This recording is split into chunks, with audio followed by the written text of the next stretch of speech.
नमस्कार दोस्तों। आज की कहानी को क्राइम कहना कुछ गलत होगा, पर हमारे देश के लॉ के मुताबिक सुसाइड यानी कि आत्महत्या एक अपराध है। इसलिए इस कहानी को भी क्राइम की कैटेगरी में रखा जाएगा। इस कहानी में एक परिवार के 4 लोगों ने, जिसमें 2 जुड़वा 14 साल के बच्चे भी थे, एक साथ अपनी जान दे दी। साथ ही साथ सितंबर के महीने को मेंटल हेल्थ अवेयरनेस के रूप में मनाया जाता है। मेंटल हेल्थ के महत्व को समझने के लिए ये कहानी एक अच्छा उदाहरण हो सकती है। साथ ही साथ हम लोग आज के इस एपिसोड में एक छात्रवृत्ति के बारे में भी बात करेंगे।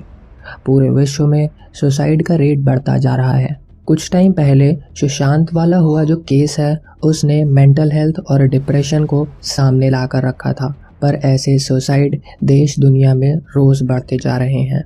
लॉकडाउन के टाइम में कई 16-17 साल के टिकटॉक पे वीडियो बनाने वालों ने सुसाइड किया था।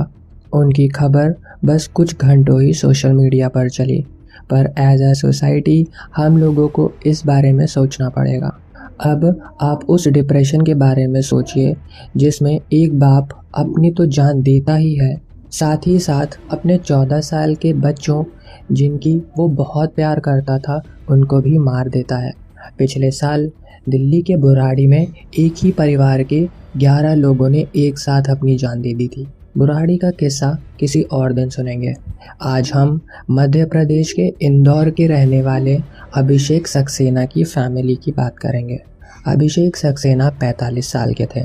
उनकी वाइफ प्रीति 43 साल की। उनके 2 जुड़वा बच्चे, एक लड़का और एक लड़की 14 साल के। ये सब सितंबर 2019 के एक वीकेंड में इंदौर के पास के एक रिजॉर्ट में जाते हैं। इन्होंने 2 दिन के लिए रूम बुक किए थे।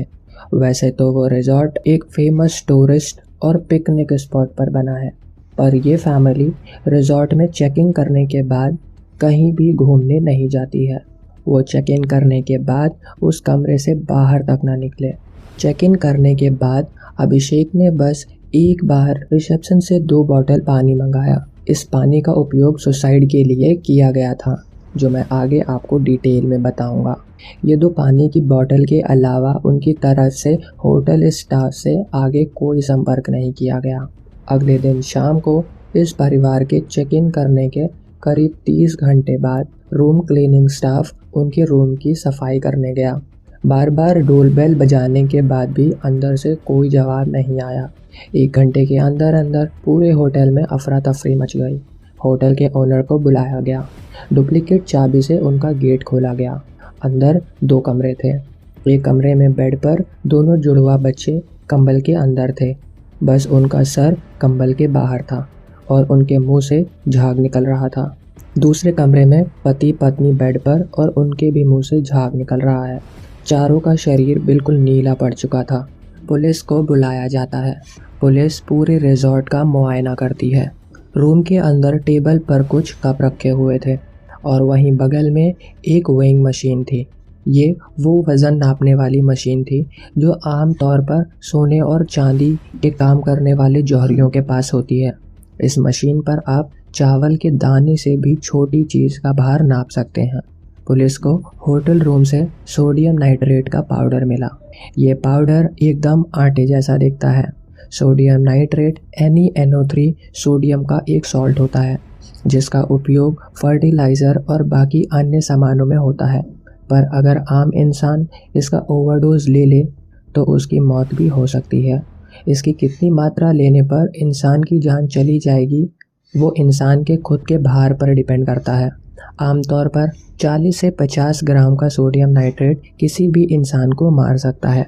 अभिषेक ने यही सोडियम नाइट्रेट मशीन में तौला और पानी में मिलाकर पहले अपने दोनों बच्चों को दिया और फिर अपनी वाइफ प्रीति के साथ खुद भी पी लिया।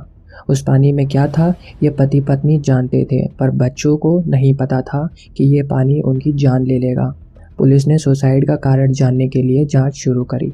अभिषेक सक्सेना एक सॉफ्टवेयर इंजीनियर था, जिसकी सैलरी 2 लाख प्रति महीना के ऊपर होती थी, पर कुछ महीनों पहले रिसेशन की वजह से उसकी नौकरी चली गई थी और वो नई नौकरी नहीं खोज पा रहा था। इस बीच उसने अपनी सेविंग्स शेयर मार्केट में लगाई और वहाँ भी उसको बहुत नुकसान हुआ। उसके सारे पैसे डूब चुके थे। इस वजह से पति और पत्नी दोनों कई हफ्तों से डिप्रेशन में थे। बच्चे बड़े हो रहे थे और उनकी पढ़ाई का खर्चा भी बढ़ता जा रहा था। अभिषेक के रिश्तेदारों ने बताया कि अभिषेक उधार लेने के बिल्कुल खिलाफ था। उसने लाइफ में कभी किसी से उधार नहीं लिया था। इस वजह से उसने कभी किसी से कोई मदद ना मांगी। उसके खुद के रिश्तेदारों को भी नहीं पता था कि अभिषेक और उसकी फैमिली किस मुश्किलों से गुजर रही थी। इस केस को पुलिस ने सुसाइड बनाकर बंद कर दिया। अब थोड़ी बात इच्छा मृत्यु के लॉज की कर लेते हैं। इसे इंग्लिश में यूथनेशिया कहा जाता है। अगर आपको कोई ऐसी बीमारी हो जिसका कोई इलाज नहीं और अगले कुछ महीनों में आपकी मौत पक्की है, साथ ही साथ आपके आखिरी दिन बहुत दर्दनाक होंगे, तो आपके पास इच्छा मृत्यु का एक ऑप्शन होता है। इच्छा मृत्यु को लेके अलग अलग देश में अलग अलग कानून है। कुछ जगह इसके रूल्स आसान हैं तो कुछ जगह बहुत मुश्किल। कई जगह तो इच्छा मृत्यु पर बैन ही लगा हुआ है। स्विट्ज़रलैंड में इच्छा मृत्यु पाने के लिए लॉज काफ़ी आसान है। हमारे देश से बहुत से लोग अपनी ज़िंदगी को लीगल प्रॉब्लम के बिना आसानी से ख़त्म करने के लिए वहाँ जाते हैं।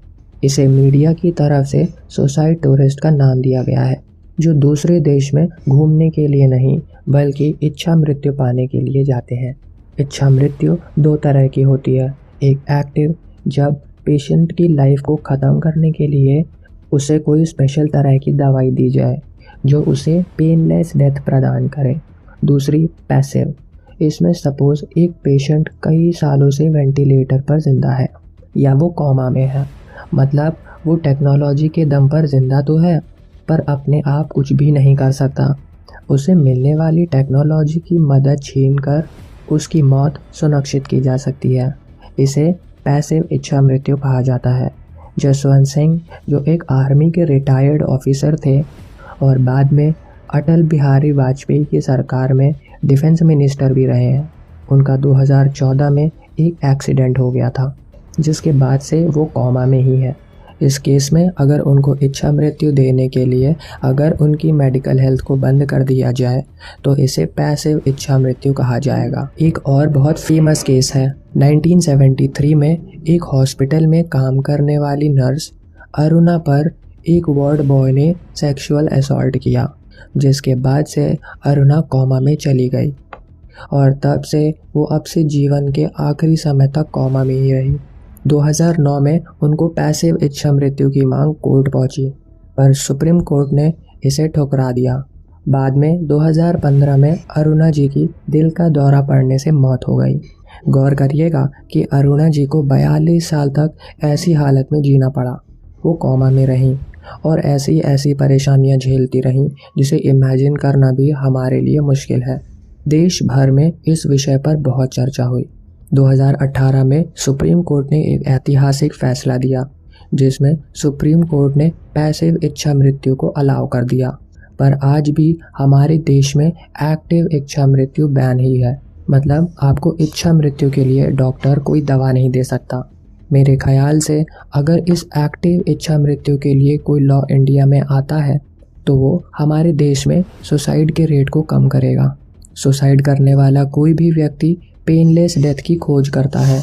अगर मेडिकल तरीके से पेनलेस डेथ का रास्ता होगा तो वो व्यक्ति जिसे सुसाइडल थॉट आ रहे हैं वो हो सकता है सुसाइड के लिए मेडिकल हेल्प की मांग करे। अब यहाँ डॉक्टर उससे बात कर सकते हैं, उसे साइकोलॉजिकली हेल्प कर सकते हैं और इन सब के बाद उसके सुसाइड की इच्छा को दूर किया जा सकता है। बाकी अरुणा जी जैसे केस में पेशेंट को ज़बरदस्ती एक पेनफुल ज़िंदगी नहीं जीनी पड़ेगी। ऋतिक रोशन की एक मूवी गुजारिश में इस मुद्दे को काफ़ी सही तरीके से उठाया गया है। मैं रेकमेंड करूँगा कि आप लोग भी वो मूवी अवश्य देखें। तो आज के लिए बस इतना ही। मेरे इस सुसाइड रोकने के आइडिया के बारे में आपकी क्या राय है ये आप कमेंट करके ज़रूर बताएं। वीडियो देखने के लिए धन्यवाद।